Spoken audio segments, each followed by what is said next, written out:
Hey guys, quick hot take from the Bloemfontein Stadium. I'm actually in the TMO bunker here. Of course, the TMOs are far gone now. But a quick, just some thoughts on the test match against Portugal. Good win for the Springboks. Did exactly what we expected them to do. Everything that, in fact, that we expected them to do. And Portugal were a handful, as we expected them to be as well. Some amazing speed on the outside there, which I thought was very good. Sorry, try that again. So, what do we make of the Springboks? Well, first of all, this was very much about getting something out of this game other than the result. This is very much a type of game that the Springboks wanted more than just the result. They needed to see if there's a couple of players that could test the incumbents, the double World Cup winners. And there were certainly a couple of players who did. I think, first of all, the first thing I'd like to say is the first reaction I have is I think Manie is under threat. Unfortunately, Manie goal kicking has become an issue. It was an issue at the World Cup. It was a talking point there. It is an issue still. It's something that really bothers him. And it's something that even the crowd try to get involved in and try to get him right. So where does that leave the Boks? Well, part of the problem they have at the moment is that they want 2 or 3 players in every position. Andre Pollard is the incumbent at Flav. Manie was second in line, although I think tonight he's been overtaken by Sacha van Mngobazulu. Sacha's been exceptional. Came on the field, didn't put a foot wrong, played the perfect game. Certainly was a handful. Got all these goals with 5 out of 5 conversions. Other than that, he made Mapimpi's second try as well with bursting through 2 tacklers and getting his tackle away from his pass away, and the 3rd tackler to put Mapimpi away. He was good in terms of his positional play at the back, and certainly just did everything right. Manie, unfortunately, his general gameplay was very good. He made that one break that led to Ben Jason Dixon's try. He was very good in general play as well. But the goal kicking is a big thing, and the goal kicking is not going to go away until he makes it go away. Until he has a number of games where he kicks at 99 or 100%, that's really not going to go away. And unfortunately, it's becoming a bit of an issue around him. That's what people talk about. That's what people talk about when they talk about him. And it's not helping with his self-confidence. He's very much a confidence player. And we saw with Damien Willems the difference in the type of player that when they took the goal kicking away from him, what it made for him. So I think the Boks have really got to work on that if they want Manie there. But I think he's slipping down there. I think Sacha's passing him slowly. So that's the first point that I've got. Secondly, all I'd say is a bunch of the debutants did well. I think Ben Jason Dixon, who they're looking at as a replacement for Pieter-Steph du Toit, although we heard tonight Pieter-Steph du Toit has been cleared of whatever his undisclosed injury was. They didn't tell us, they wouldn't tell us. We've asked. We were told he's out for 6 weeks tonight. Rusty said in the press conference he's been cleared. You can go watch the press conference on my channel as well and see what you make of it there. So he's there. Malcolm Marx looks like he can play in the second test of Australia. Still, that brings us to the second one. First of all, Ben Jason Dixon had a great game. I think his grading stature, his work rate is exceptional. I think he combines well with Evan Roos.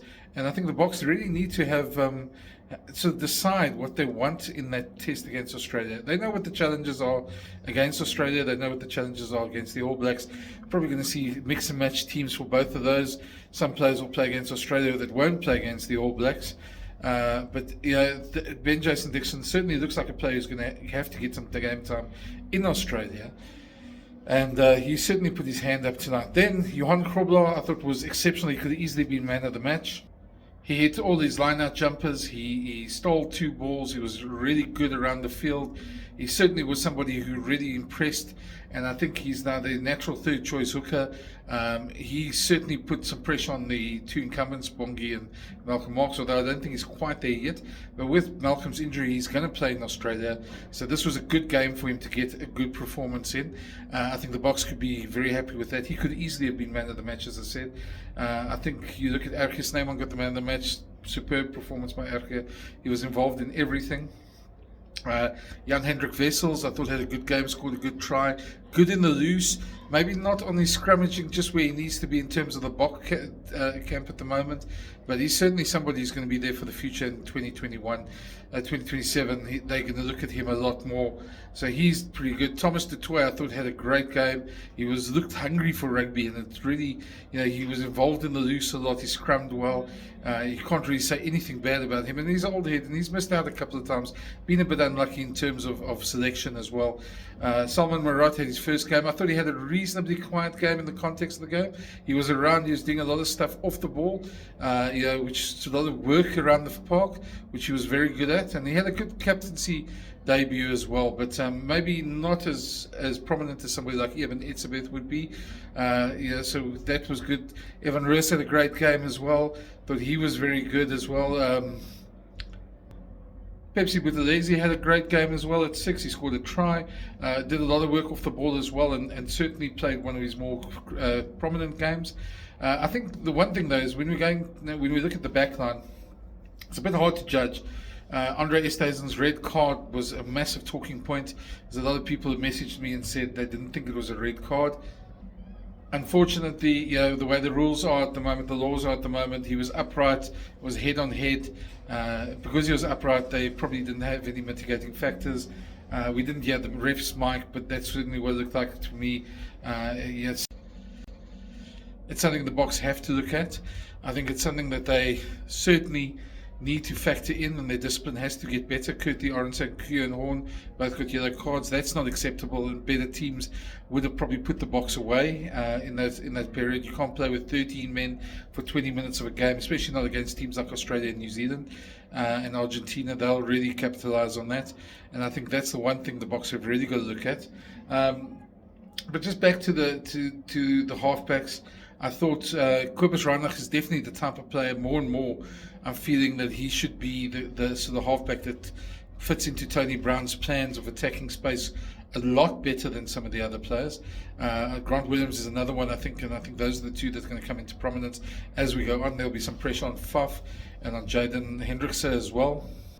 I've always felt Kobus Reinach has been a bit unlucky, that he certainly deserved more game time. He's an exceptional player. Morne van der Berg had a great debut off the bench as well. Krappies was everywhere, and I thought he's going to certainly put up some pressure on guys as well. Then in the back line, can't really talk about Andre Esterhuizen because he wasn't on the field. The Kanye did superbly in organising the back line. The wingers were dangerous as normal. Apelele Fassi didn't get as much attacking time as he would like, but he did well in that one move where he set up Kurtie Arends' try. And on the bench, a bunch of guys did well. There's no real worries that you have that you could think it was a bad test. The discipline is a big thing. That needs to happen.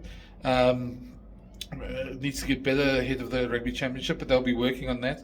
They're going to name a side on Tuesday now for the Rugby Championship, and we might see some of these guys pushing some of the older players for places then. I think that's going to be very interesting. But that's my initial thoughts off this test. Let me know what you think, who you thought played well, who you thought deserves a spot in the game against Australia. It'd be great to hear your opinions. Thank you for watching. It's always great to see the comments. I read all of them. And from Bloemfontein, this is a hot take. Good night.